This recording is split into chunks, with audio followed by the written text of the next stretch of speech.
Hello, my friends. Welcome to my corner. You have already heard me speak about Juan Carlos Onetti, so I'm not going to go into a lot of details with how I feel about him and the fact that I think he's one of the most important Latin American authors ever. I have also read every piece of fiction that he has written, the short stories, the novels, and the novellas. And in a previous video, I told you that I believe that La Vida Breve, or A Brief Life, is his most important novel, even if it might not be his technical masterpiece. I read this novel many years ago. I reread it a couple of months ago. And I think that if you like Latin American literature, urban literature, and metafiction, there's a big chance that you will enjoy A Brief Life. So I just wanted to share with you my impressions on this great novel. I'm going to give you a little bit of context first. A Brief Life was published in 1950. It is Juan Carlos Onetti's third novel, after Tierra de Nadie, No Man's Land, and Para esta noche, Tonight.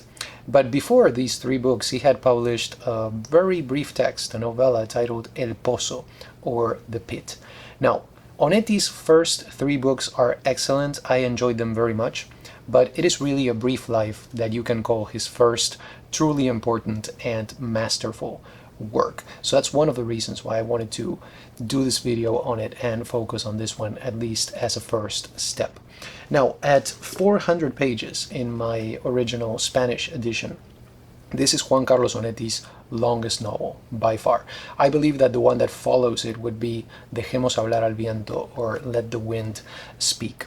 It is divided into two parts, A Brief Life, right in the middle. Okay, so if you look at it, the two parts are equal, and then you have a lot of chapters to the novel, each of which is titled. So it's a really good way to guide the reader when you title your chapters. So why is A Brief Life so important? You may be wondering. Why did you call it his most important novel? Well, as you may know, Onetti is one of those authors who created a fictional space, a fictional location for his characters to move in.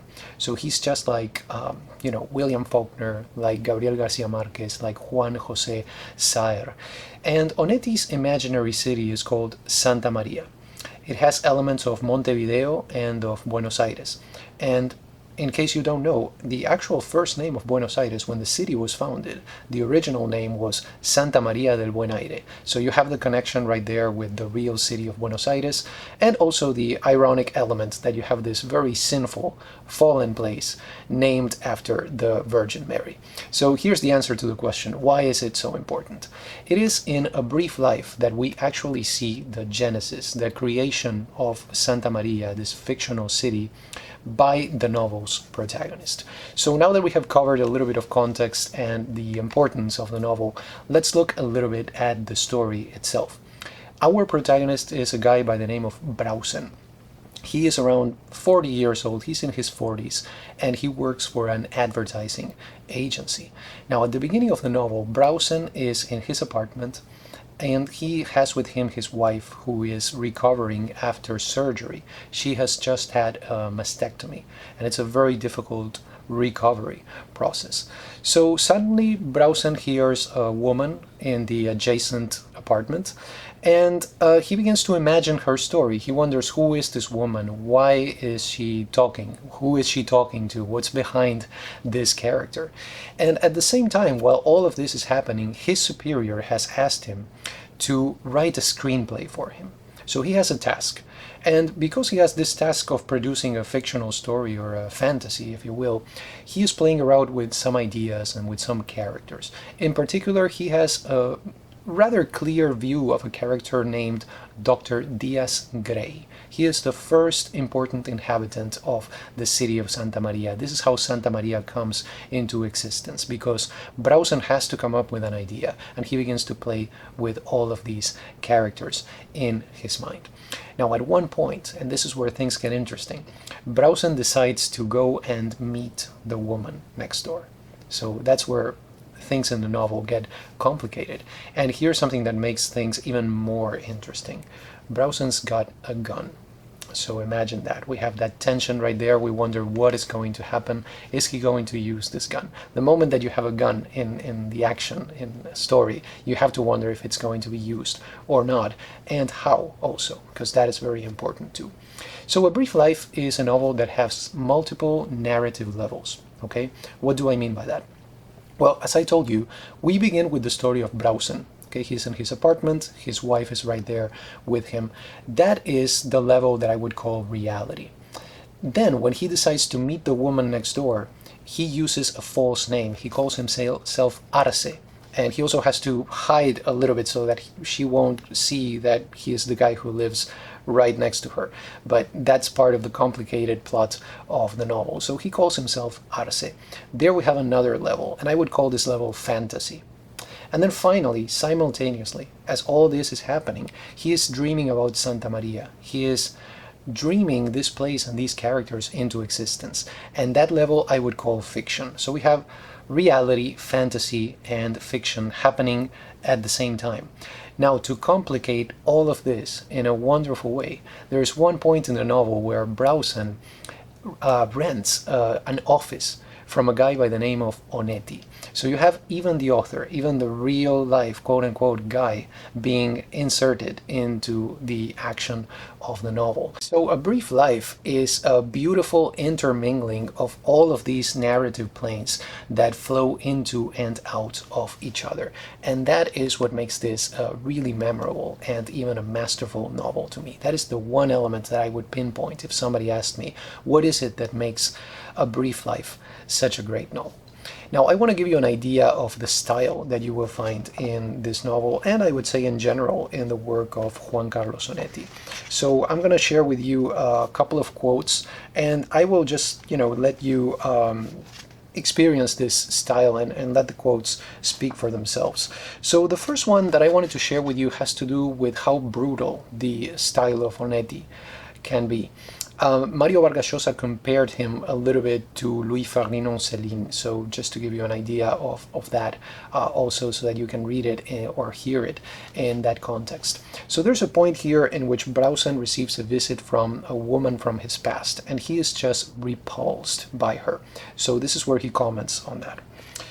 It says right here, "I saw the stomach that came forward to a point over the thin parted thighs.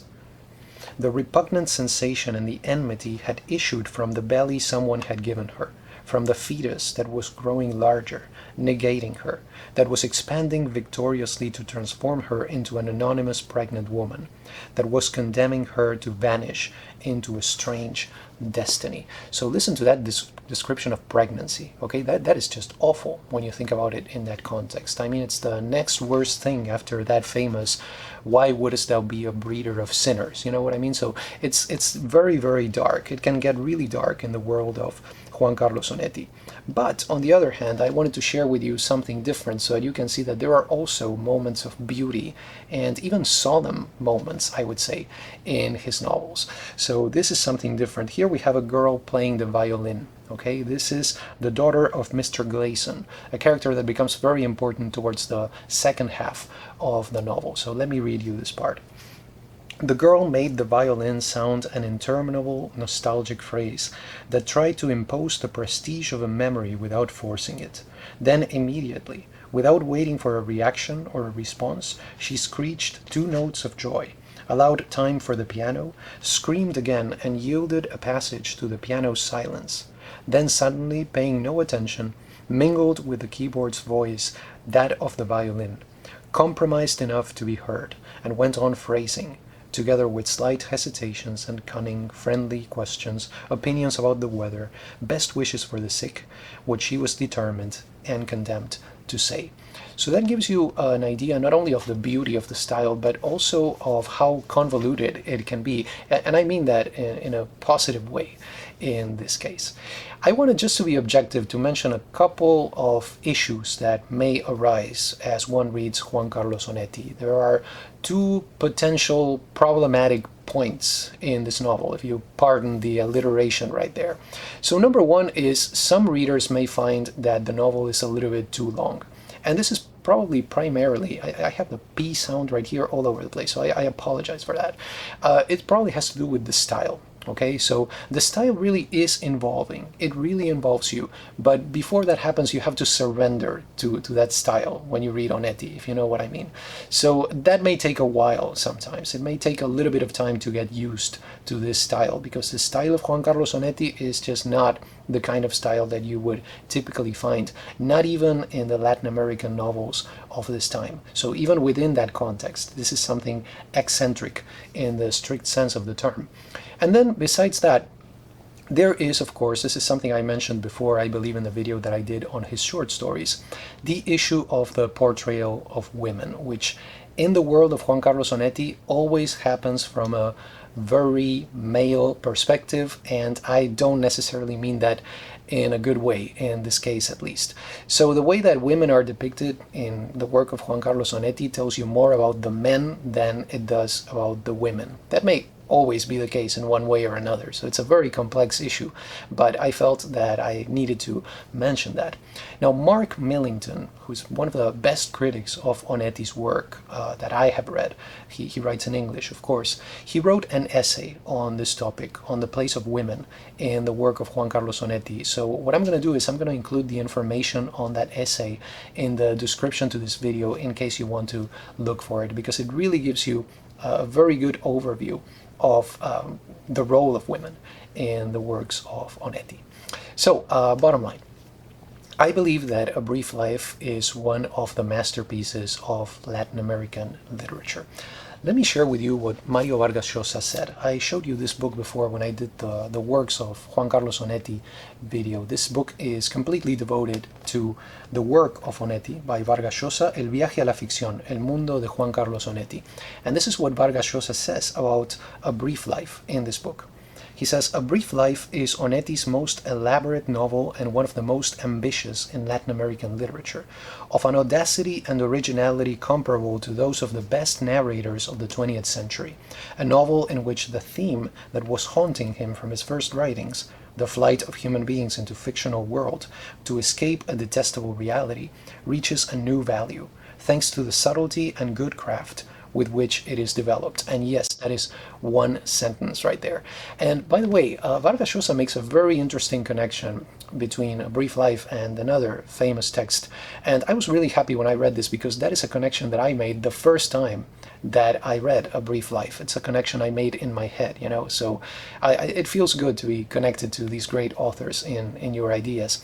He compares it to Tlön Uqbar Orbis Tertius, the famous story by Jorge Luis Borges, because you have the idea of a group of people creating in that story a fictional world that then takes over quote-unquote reality and overlaps with it. And that is very similar, in a different way, of course, to what we have in A Brief Life.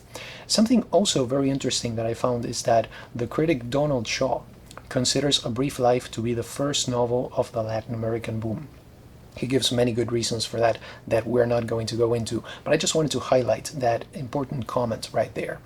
The novel, at its very basic level, is an in-depth exploration of the reasons and the ways in which human beings create fictional worlds. So it really has to do with the very nature of writing novels and of producing fictional literature, at least. So I think that's what makes it also very important novel, and the novel that is worthy of your time and your attention. I personally enjoyed it very much, both of the times that I read it.